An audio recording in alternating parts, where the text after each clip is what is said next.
Shalom Chavrim, I'm Stephen Ben-Nun. You're watching Israeli News Live. Very provocative situation with North Korea. And of course, the emergency meeting held at the United Nations Security Council here only just hours ago. Nikki Haley addressing this body here about the severe dangers that North Korea is doing. And of course, as she states here, they are begging for a war. I want to share with you just briefly some of her comments here, and then we're going to talk about how Russia is viewing this particular issue with North Korea and the escalation of tensions between North Korea and the United States and all those that are involved with this runaway situation. Let's first listen to Nikki Haley here. Outlaw nations who seek nuclear weapons choose to conduct themselves in the future.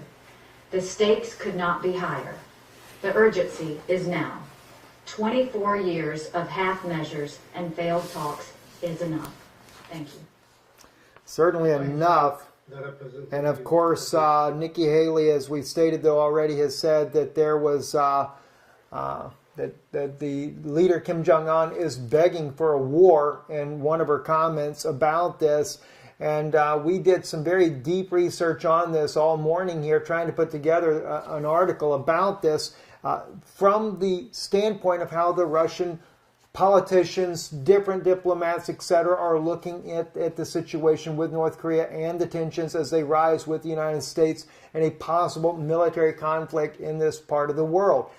The only problem is, as we begin to put this together, a strange thing happened to our own computer that we use to run our news with here. We began to get no monitor feed whatsoever, trying to get it resolved, tried everything we could think of that would work, and then suddenly, wrong click, and we ended up with a totally black screen, could not get back to the information that we had to share with you. Luckily, though, after we had done some translation work there, we had printed out in English about this news that we were looking at. And of course, it's very difficult to find in the Russian language.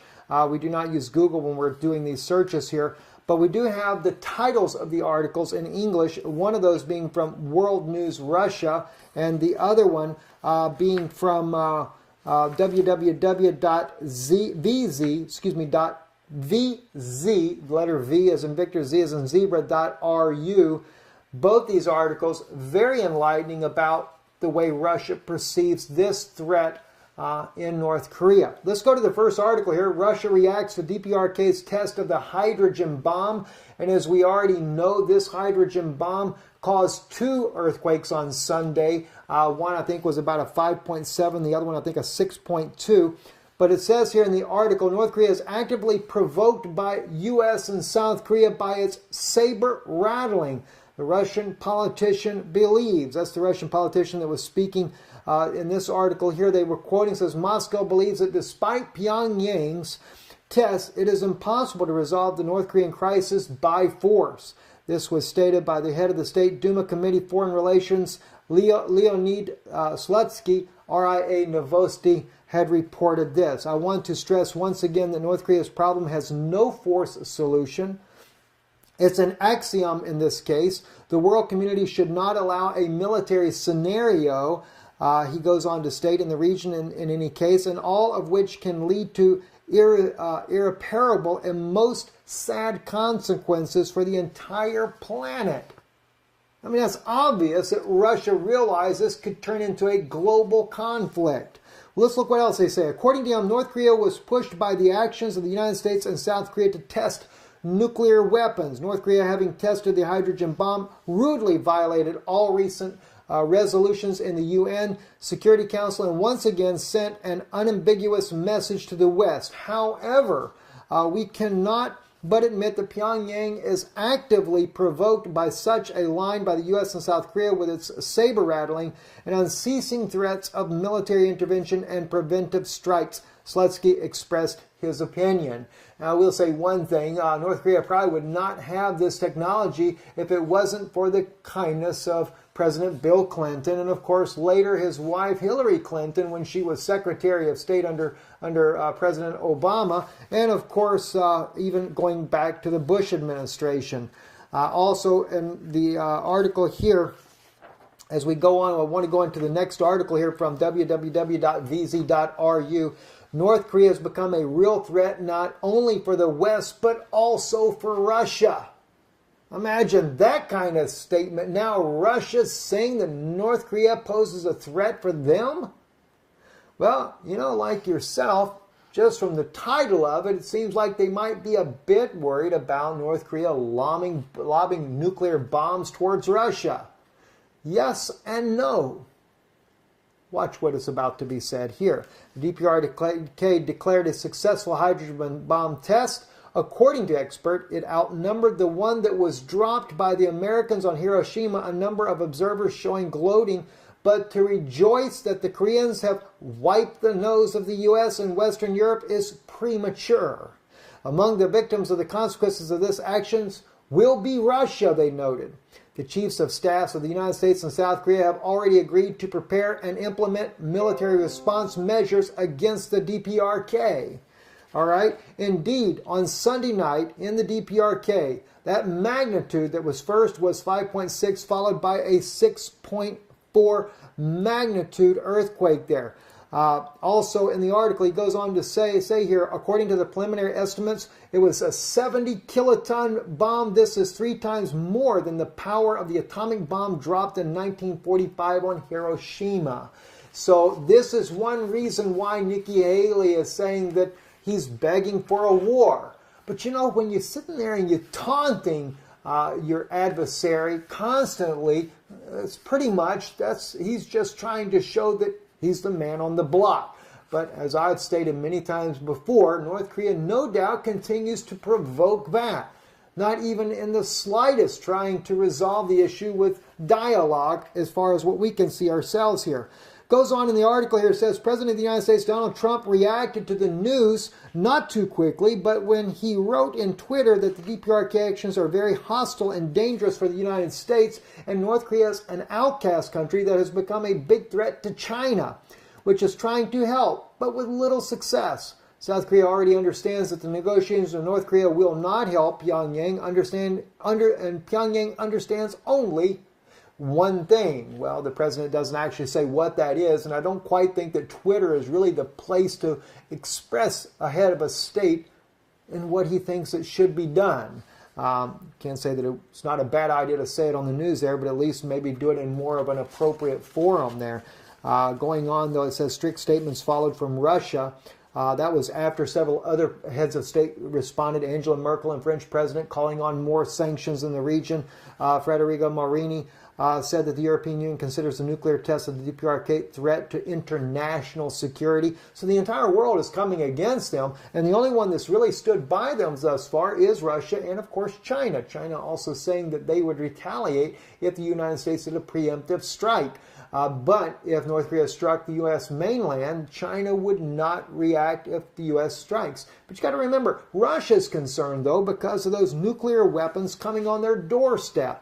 Article goes on to say strict statements followed from Russia. Pyongyang crossed the line, saying Deputy Head of the Federation Committee on Security and Defense, Frank Glintsbeck, if earlier it was a pick which could hardly lead to any serious conflicts, the tests that have passed today are a provocation on the part of North Korea. This is already really serious, said the senator who is quoted by RT. A number of Western media do not rule out that Pyongyang is once again bluffing, but experts do not share the optimism. Not at this point anyway. The statement of the DPRK on the successful testing of the hydrogen bomb is very believable. Professor Andrei Lankov, a professor at the University of Kunming, Seoul, told a newspaper in a look, the Koreans stubbornly worked to create a thermonuclear weapon. He recalled they have a need, politically and military, as well as technically capabilities, equipment, specialists, and money. At the same time, the possibilities of a military response announced by Washington and Seoul are very limited, stressed Lankov. This is not Syria, where you can send a punitive operation and bomb someone, he notes. Any military option against the DPRK is guaranteed to cause a powerful blow to Seoul. Doesn't seem like America is much worried about the loss of life in Seoul, but yes, definitely on the mainland U.S. They go on to write in here, in conditions of such a serious war, there will be great sacrifices, including among Americans. And given the presence of the DPRK, any nuclear weapons, any means of delivery, it cannot be ruled out that the DPRK will use these weapons, including against American targets, which would be catastrophic even for Americans, whether it be our military soldiers in Guam, Japan, or any of the other close locations, of course, Seoul, South Korea as well. In Washington warning, the speech is most likely about increasing military readiness and U.S. military presence in the region, as well as a return of American tactical nuclear weapons to the Korean Peninsula. It was exported, of course, in the early 90s. And that's where Russia's getting a bit concerned, is those nuclear weapons returning to the island there. And this is one reason why we wanted to see how Russia is thinking when it comes to North Korea and the U.S.'s involvement and the U.S.'s possibility of taking out this tiny nation. Watch what they say here. The most serious blow in the history of nuclear non-proliferation regime has been inflicted, and Russia, being a nuclear power, gets huge privileges because of the existence of this regime. Today is North Korea, and who is it tomorrow? Who is the day after tomorrow? Or sooner or later, nuclear countries will acquire countries whose relations with Russia will be the same as with current Georgia or Ukraine. He did not rule out, in addition, the more nuclear weapons on the planet, the more likely the technology will fall into the hands of the terrorists and, of course, other outsiders, the greater the likelihood of accidental, unauthorized launch. But the main thing is that after that, it will be utterly useless to seek a reduction of the American presence in the Far East. The expert warned for him now will act as the most determined manner, not only Washington, but also South Koreans. The deployment of large number of U.S. air defense systems, which are still aimed against North Korea, but in the future can be used to neutralize Russia's nuclear potential, is a matter of time, he concluded. Now, this is one reason why Russia considers North Korea more of a threat. But it's not just the fact that America is moving their own military prowess in the region there and the power that they have to inflict and to take out Russia's nuclear capability in the future on the East Coast there, but it's also another interesting possibility. Another article here called "Russia Should Not Be Drawn into Persecution of North Korea." This was done here today on the 4th of September 2017. Says the DPRK declared successful testing of the hydrogen bomb, which is fully confirmed by Russian foreign experts. North Korean scientists have successfully tested a hydrogen warhead intended for equipping intercontinental ballistic missiles, a leading North Korean state television said in a lively and cheerful voice. By the way, behind her, and I want to share with you the very picture he's talking about here, behind her, the background on which she stands, pictures, is very similar to the contours of Yellowstone. What is it for? A hint? Or just coincidence? This is what Russia noticed here, and let me kind of blow this up for you guys so you can see this better on your screen as well there. But they're right about this. It does look a little bit eerily similar to that of Yellowstone National Park and some of the regions there. So why is it that they chose this background? Well, the Russians actually noticed that themselves, and they were commenting on that as well. Now, here's what gets interesting, though.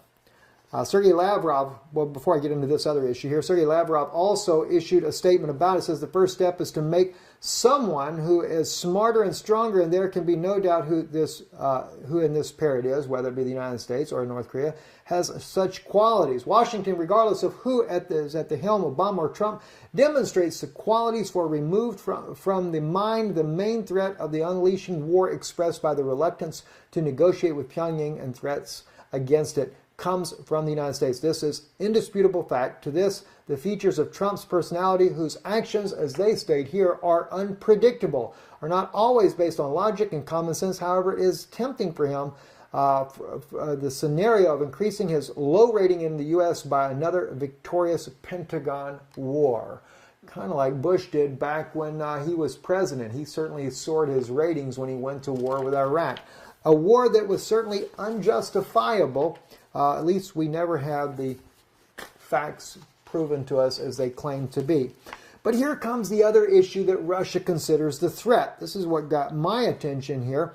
So the deputy head of the Federation Council's Committee on Secretary of Defense, Frank Klinstoff, made the following statement. Pyongyang once, who announced a successful hydrogen bomb test, crossed the line. And he kind of joins in with the U.S. when it comes to that. But then we go down. There are known prophecies. This is a news channel. I can't say it's just like mine because it's a regular news station that put this out, but it says there are known prophecies about yellow danger. For Russia comes from the east. A great nuclear war. Prophecies as known are that and prophecies that can come true but can and not. Prophecies are given for edification, for warning, and for comprehension, for understanding and action. I was blown away to see a Russian news source actually speaking about prophecy like we do here on Israeli News Live, but they were. Listen to what he says here. In general, the yellow invasion has always been associated with China. In the last decade, it became clear that China, at least for the next half century, does not present such a threat to Russia. Rather, Korea. And then not in the understanding that North Korea directly threatens Russia, but in the sense that Russia's ill-conceived actions toward Korea can lead to a yellow disaster. And this is why Russia has sided so much with China in the issue when it comes to North Korea and not helping out Trump in this particular situation. They go on to actually speak about that Russia has intentionally stayed out of this because of prophecy that they have gotten from many of their Russian Orthodox leaders. I'm going to just share a couple of them with you. I thought they were kind of interesting. There's many of them out there as I looked them up. Japan and America will go underwater together. Now, think about that one. That's one of their prophecies. Japan and America will go underwater together. There will be a war in Russia from the west, the Germans, and from the east, the Chinese. This is why they're a bit skeptical of going against China right now. They don't want a war with China. Another one, the war between Russia and Germany will begin through Serbia. There's a possibility that could be so, as the way we see things lining up over in Europe right now. Everything will be on fire. Great sorrow is coming, but Russia will not perish in the fire. Some of the prophecies show that Russia, though, takes a severe beating in the next world war. It says also Belarus will suffer greatly. Only the Belarus will unite with Russia, but Ukraine at the same time will not unite with us. And then a lot more, it's actually a Russian word I don't quite understand, so I'll have to drop that right there. But that's kind of interesting as well, because Belarus has united with Russia and Ukraine did not. Now this prophecy I think was given back in the 90s on that particular prophecy there. And that has come to fruition in back a few years back. The Turks will again fight the Greeks. Russia will help the Greeks. And another one here says, no, there will be a war. There will be war here and here, war and there, war. And then the warring countries decide to choose one common ruler. This cannot be participated. After all, this one ruler is the Antichrist. Can you imagine a Russian news station? They're doing the same thing we do, looking at prophetic things. Of course, now we look at the biblical prophets, not so much modern-day prophets. It is necessary to ensure such a state of affairs when even the darkest dreams of the Koreans will not be tempted to send their warheads towards Russia or carry out other hostile actions against it. It is necessary to distance ourselves from the U.S. and the rest of the civilized world from their statements about North Korea. To Russia should not be drawn into the persecution of North Korea. This is what they're stating right there. Also goes on to state one last thing here on this article. North Korean scientists have... I've already talked about that. Sorry about that. So we've already gone there. One last thing I want to share with you before we end our broadcast here today. This particular article right here on this particular newscast. Very, very alarming here that this comes out from Russian television. This is on tv1.ru. That there, I'll kind of play a little bit this so you can hear this in the background. Well, I don't know if I have the volume on this for you guys, but for those of you that can actually speak Russian, so you can hear this as well. It is a troubling situation. Now, we had shared with you how that there was one article that had came out suggesting that Ukrainians had given the rockets used for the ballistic missiles to North Korea. Now we're finding out Russian television is now saying that North Korea is selling technology to Ukraine. So there's definitely a cooperation between the two nations from what we can see right here. And this is exactly what Russia is fearing, is that what North Korea is doing, this is only going to go from one state to the next. They also mentioned Ukraine in the article. I don't know if they had any idea that this was coming out here, but they brought out what's going on there. We see what else is coming out.